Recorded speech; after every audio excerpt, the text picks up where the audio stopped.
ஆண்டாள் திருவடிகளே சரணம். மங்கள திருப்பாவை 21ஆம் பாசுரம்.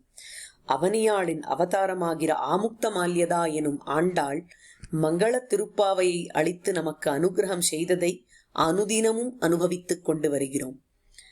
ஆண்டாள் தோழிமார் எல்லோரையும் அழைத்துக் கொண்டு கண்ணனுடைய திருமாளிகைக்கு சென்று அங்கே நப்பின்னை பிராட்டியை எழுப்புவதில் வெற்றி அடைந்தாள் 20ஆம் பாசுரத்திலே.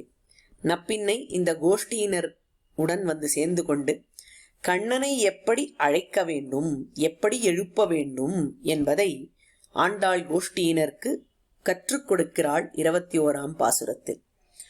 எம்பெருமானை எப்படி அழைத்தால் அவனுக்கு பிரியம் என்று கேட்டால், இன்னாருடைய மகன் என்று அழைக்க வேண்டுமாம். தான் படைத்த யோனிகளிலிருந்து ஒருவனை தனக்கு தகப்பனாக எம்பெருமான் தேர்ந்து கொண்டெடுத்திருக்கிறான்.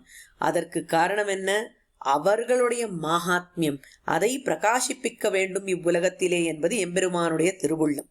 அந்த திருவுள்ளத்தை அறிந்து அவனை சக்கரவர்த்தி திருமகன், நந்தகோபன் குமரன் என்றெல்லாம் அழைத்தால் அவனுக்கு பிடிக்கும். அப்படி சொன்னால் அவன் கேட்பன் என்று சொல்லி நப்பின்னை இவர்களுக்கு சொல்லிக் கொடுக்க பெண்களும் எழுப்ப ஆரம்பிக்கிறார்கள். ஏற்ற கலங்கள் எதிர்பொங்கி மீதளிப்ப மாற்றாதே பால் சொரியும் வள்ளல் பெரும் பசுக்கள் ஆற்றப்படைத்தான் மகனே என்று. இந்த தொடர் முழுவதுமே மிகவும் மங்களகரமானது. ஆற்றப்படைத்தான் என்றால் மிக மிக அதிகமான எண்ணிக்கையிலே, மிக மிக அதிகமான தரத்திலே இருக்கும் பசுக்களை உடையவன் என்று அர்த்தம். நந்தகோபாலனிடத்தில் அவ்வளவு வசந்த பசுக்கள் இருந்ததாம். அது எப்படி இருக்கும் என்றால், ஏற்ற கலங்கள் எதிர்பொங்கி மீதளிப்ப மாற்றாதே பால் சொரியும், தவறாமல் பால் கொடுக்கும், மாற்றாமல் ஏமாற்றாமல் பால் தரும். அதுவும் எப்படி தரும்? எதிர்பொங்கி மீதளிப்ப, எதிர்பார்த்ததை காட்டிலும் மிக மிக அதிகமாக கொடுக்கும். ஏற்ற கலங்கள் எதிர்பொங்கி மீதளிப்ப, ஒரு கலத்தை ஏந்தி வைத்தால் அது எப்பொழுது ரொம்பும் என்றே தெரியாது அடுத்த கலத்தை கொண்டு வைக்க வேண்டும். இந்த மாதிரி பாலை அளிக்கும். இது எல்லாமே மங்களம்தான். இவ்வளவு சமிருத்தியாக பால் இருக்கிறது என்பதும், அவ்வளவு பசுக்கள் உடையவர் நந்தகோபன் என்பதும் எல்லாமே சமிருத்தியை காட்டக்கூடியது. அதுல ஏற்ற கலங்கள் என்கிற பதம் மிக மிக சுவாரஸ்யமானது. ஏற்ற கலங்கள் என்றால் ஏந்தி கொள்ளும் பாத்திரங்கள்னு ஒரு அர்த்தம். இன்னொன்னு பாத்திரமான வியக்தி என்று ஒரு அர்த்தம். அதாவது தகுந்த ஒருவருக்குத்தான் விஷயங்களை, தானத்தை அல்லது உபதேசத்தை கொடுக்க வேண்டும். அந்த மாதிரி இந்த மாடுகளிடத்திலிருந்து கறக்க வேண்டுமானால் அதுக்கு ஏற்ற பாத்திரங்களை தான் கொண்டு வைக்க வேண்டும். இதுகள் இவ்வளவு கறக்குமானால் நாம் சின்ன பாத்திரம் வைத்து பிரயோஜனம் இல்லை.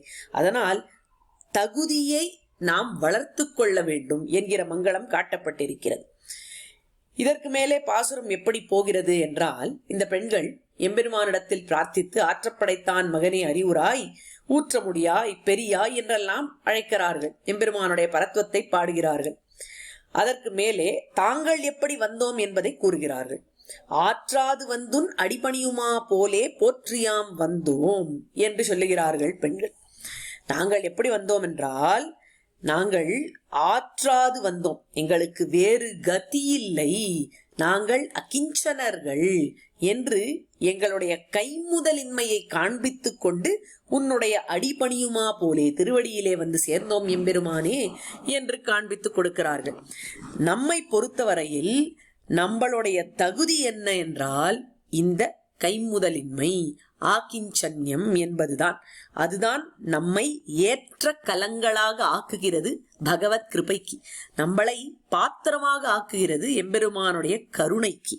அதனால் இந்த பாசுரத்தின் மூலம் ஆண்டாள் நமக்கு நம்மளுடைய தகுதியை ஞாபகப்படுத்தி அதை எம்பெருமானிடத்தில் தெரிவிக்க வேண்டும். அப்படி தெரிவித்தோமானால் வேறு கதி இல்லாமல் வந்திருக்கான் என்று எம்பெருமான் சந்தோஷத்துடன் இவனை ஏற்றுக்கொண்டு நிச்சயம் ரட்சிப்பான். எப்படி அன்றைய தினம் கஜேந்திராழ்வானை, காகாசுரனை ரட்சித்தானோ அதே போல கஜேந்திராழ்வான் வேறு கதியில்லாமல் நாராயணாவோ மணிவண்ணா நாகனையாய் என்று அழைத்தார். அதே போல காகாசுரன் 3 லோகங்களிலும் திரிந்தோடி, அனைத்துலகும் திரிந்தோடி வந்து விழும் காகமாக எம்பெருமான் திருவடியிலேயே விழுந்தது. வேறு கதி இல்லாமல் எம்பெருமானிடத்தில் போனோமானால் நமக்கு ரட்சணம் நிச்சயம். இந்த வசந்த விஷயத்தை காண்பித்துக் கொடுத்தால், அதனால்தான் பாசுரத்தை முடிக்கும் பொழுது அடிபணியுமா போலே போற்றியாம் வந்தோம் புகழ்ந்தேலோ ரெம்பாவாய் என்று முடிக்கிறார். பெரிய புகழ் நமக்கு வந்து சேரும் இந்த ஆக்கிஞ்சன்யத்தை, கைமுதலின்மையை நாம் உணர்ந்து கொண்டோமானால். இப்பேற்பட்ட இந்த வசந்த பாசுரம், இதை நாம் சேவித்தோமானால் நமக்கு மகா விஸ்வாசம் என்கிற மங்களம் கிடைக்கும். எம்பெருமானுடைய திருவடியிலே அசைக்க முடியாத நம்பிக்கை என்கிற பெரிய ஐஸ்வர்யம் கிடைக்கும். இதற்கு மேலே இருக்கும் மங்களங்களை நாளைய தினம் பார்க்கலாம்.